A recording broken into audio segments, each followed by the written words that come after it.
രാഷ്ട്രപതിയുടെ നയപ്രഖ്യാപന പ്രസംഗത്തിൽ നന്ദി പറയാൻ എണീറ്റ പ്രധാനമന്ത്രി നരേന്ദ്രമോദിയിൽ നിന്ന് ഇന്ത്യയുടെ വികസന സ്വപ്നങ്ങൾക്കാണ് പാർലമെന്റ് കാതോർത്തത്. എന്നാൽ കിട്ടിയ സമയം മുഴുവൻ കോൺഗ്രസ് നേതാക്കളുടെ നെഞ്ചത്ത് കയറാനാണ് മോദി വിനിയോഗിച്ചത്. ഒരു പ്രധാനമന്ത്രിയിൽ നിന്ന് ഉണ്ടാവേണ്ട പദ്ധതി പ്രഖ്യാപനങ്ങളോ യുവജനങ്ങൾക്ക് വഴികാട്ടിയാകുന്ന മാതൃകകളോ മോദിയിൽ നിന്നും ഉണ്ടായില്ല.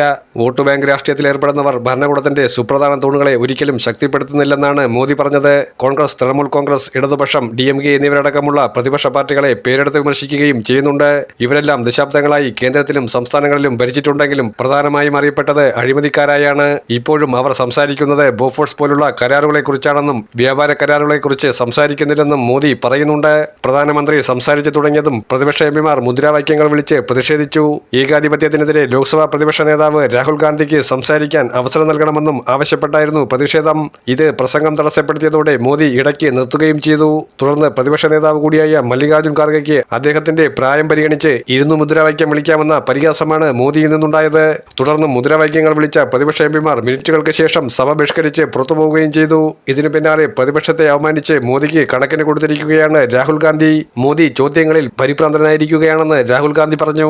സത്യത്തെ മോദി ഭയപ്പെടുന്നുവെന്നും നുണകളിൽ അദ്ദേഹം അഭയം പ്രാപിച്ചിരിക്കുകയാണെന്നും അദ്ദേഹം പറഞ്ഞു.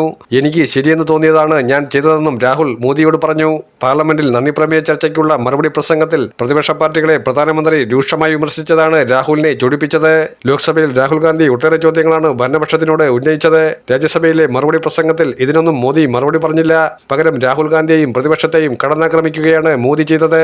നരവനയുടെ പുസ്തകം മുന്നിൽ വെച്ച് ലഡാക്കിലെ ഇന്ത്യ ചൈന സംഘർഷത്തെക്കുറിച്ച് രാഹുൽ ചോദ്യമുയർത്തി. പ്രസിദ്ധീകരിക്കാത്ത പുസ്തകമെന്ന് ഭരണപക്ഷം ആരോപിച്ചപ്പോൾ അടുത്ത ദിവസം പുസ്തകവുമായി പ്രതിപക്ഷ നേതാവ് സഭയിലെത്തി മോദിയെ വെല്ലുവിളിച്ചു. പിന്നീട് US-ഉമായുള്ള വ്യാപാര കരാറിൽ മോദി സമ്മർദ്ദത്തിന് വഴിപ്പെട്ടോ എന്ന് എഫ്സിയൻ ഫയൽ ഉയർത്തിക്കൊണ്ട് രാഹുൽ പാർലമെന്റിന് പുറത്ത് ചോദിച്ചിരുന്നു. എന്നാൽ പ്രതിപക്ഷമുയർത്തിയ ചോദ്യങ്ങൾക്കൊന്നും വസ്തുതാപരമായ മറുപടി മോദിയുടെയോ ഭരണപക്ഷത്തിന്റെയോ ഭാഗത്തു നിന്നും ഉണ്ടായില്ല. ഇതോടെയാണ് മോദിയെ പെരുന്നുണയനെന്ന് വിശേഷിപ്പിച്ച് രാഹുൽ ഗാന്ധി രംഗത്ത് വന്നത്.